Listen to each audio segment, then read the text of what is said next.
kai baka isa ka hana ni bin Sheikh Zakzaki ba, baka isa kuma ka raba ni da shi ba. Dalili na kuwa shine ba ka da dalili ko hujjar da ta haramta da'awarsa ko take nuna da'awarsa ba daidai ba ne.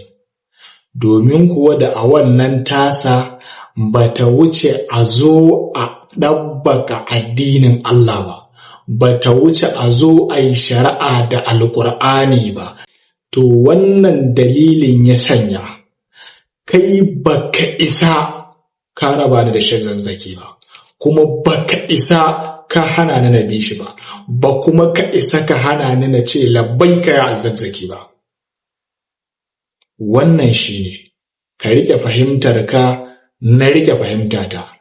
Ba ka da dalilin rushe da'awar Sheikh Zakzaki, don haka ba za ka hana ni bi da fatan baki ba, kawai don kai ra'ayinka ba shi ne ba.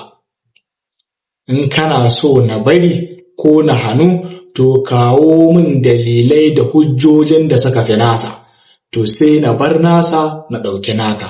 Amma in dai ba ka da wannan hujjojin da dalilai, sai magana ta fatan baki da suka da zagi, to ka sani wannan ba abin da zai ƙara min sai soyayyar Sheikh Zakzaki.